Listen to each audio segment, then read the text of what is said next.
Chilli powder, ಸಖತ್ ಖಾರ ಬಣ್ಣ ಮತ್ತು ರುಚಿ ಆಚಿ ಚಿಲ್ಲಿ ಪೌಡರ್.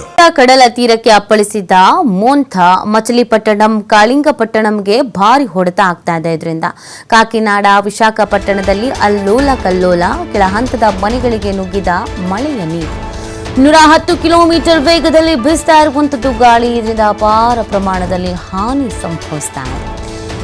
ನೋಡಿ, ಕಾಕಿನಾಡ ವಿಶಾಖಪಟ್ಟಣದಲ್ಲಿ ವಿಪರೀತ ಗಾಳಿ ಸಮೇತ ಮಳೆಗೆ ಒಂದಷ್ಟು ಹಾನಿ ಕೂಡ ಆಗಿದೆ. ಕೆಳ ಹಂತದ ಮನೆಗಳಿಗೆ ನೀರು ನುಗ್ಗಿದೆ. 110 ಕಿಲೋಮೀಟರ್ ವೇಗದಲ್ಲಿ ಗಾಳಿ ಬೀಸ್ತಾ ಇದೆ. ಆಂಧ್ರ ಪ್ರದೇಶದ ಕಡಲ ತೀರಕ್ಕೆ ಈಗಾಗಲೇ ಮೋಂಥ ಅಪ್ಪಳಿಸಿರುವಂಥದ್ದು.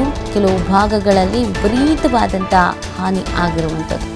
ಸದ್ಯ ಕೆಲವರನ್ನು ರಕ್ಷಣೆ ಮಾಡಲಾಗಿದೆ, ಸ್ಥಳಾಂತರ ಮಾಡಲಾಗಿದೆ. ಕೆಲವರ ಜೀವನಕ್ಕೆ ಬೇಕಾದಂಥ ಅಂಗಡಿಗಳ ನೆಲಸಮ ಆಗೋಗಿದೆ. ಮನೆ ಮಟ್ಟ ಇಲ್ಲದೇನೆ ಬೀದಿಗೆ ಬರಬೇಕಾದಂಥ ಪರಿಸ್ಥಿತಿ ಇದೆ. ರಸ್ತೆ ಮೇಲೆ ಮರ, ವಿದ್ಯುತ್ ಕಂಬಗಳೆಲ್ಲ ಬಿದ್ದುಬಿಟ್ಟಿದೆ. ಶಾಲಾ ಕಾಲೇಜುಗಳಿಗೆ ರಜೆ ಘೋಷಿಸಿದ್ದಾರೆ. ಮನೆ ಒಳಗಡೆನೂ ಇರೋದಕ್ಕೆ ಭಯ, ಮನೆ ಹೊರಗೆ ಬರೋದಕ್ಕೂ ಭಯ. ಒಂದಷ್ಟು ಸಮಸ್ಯೆಗಳಿಗೆ ಎದುರಾಗಿರುವಂಥದ್ದು.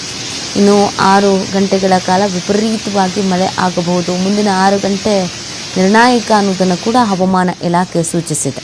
ಸೊ ಆ ಹಿನ್ನೆಲೆಯಲ್ಲಿ ಬಹಳ ಅಲರ್ಟ್ ಆಗಲಾಗಿದೆ. ಅಲ್ಲಿನ ಸರ್ಕಾರ, ಜಿಲ್ಲಾಡಳಿತಗಳೆಲ್ಲವೂ ಕೂಡ ಯಾವುದೇ ಕಾರಣಕ್ಕೂ ಯಾವುದೇ ರೀತಿಯಾದಂಥ ಅಹಿತಕರ ಘಟನೆಗಳು, ಹಾನಿ, ನಷ್ಟ ಸಂಭವಿಸಬಾರ್ದು ಅನ್ನುವಂಥ ನಿಟ್ಟಿನಲ್ಲಿ ಹೆಚ್ಚಿನ ರೀತಿಯಾದಂಥ ಸಿದ್ಧತೆಯನ್ನು, ವ್ಯವಸ್ಥೆಯನ್ನು, ಪರಿಹಾರ ಮಾರ್ಗಗಳನ್ನು ಕಂಡುಕೊಂಡಿದ್ದಾರೆ.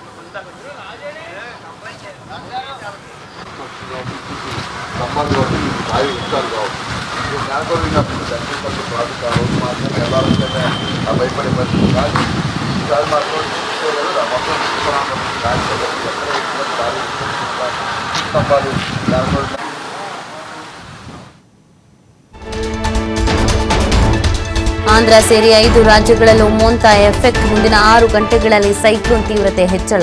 ರಸ್ತೆಯಲ್ಲೇ ಉರುಳಿ ಬಿದ್ದ ವಿದ್ಯುತ್ ಕಂಬ. ರೈಲು ಸಂಚಾರ, ವಿಮಾನ ಹಾರಾಟದಲ್ಲೂ ಕೂಡ ವ್ಯತ್ಯಯ ಆಗ್ತಾ ಇದೆ.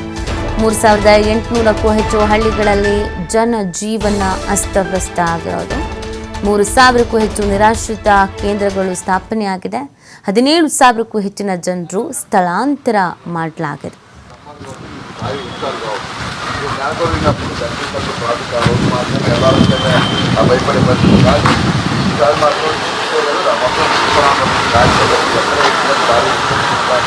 ಸಂಪಾದಿಸಿ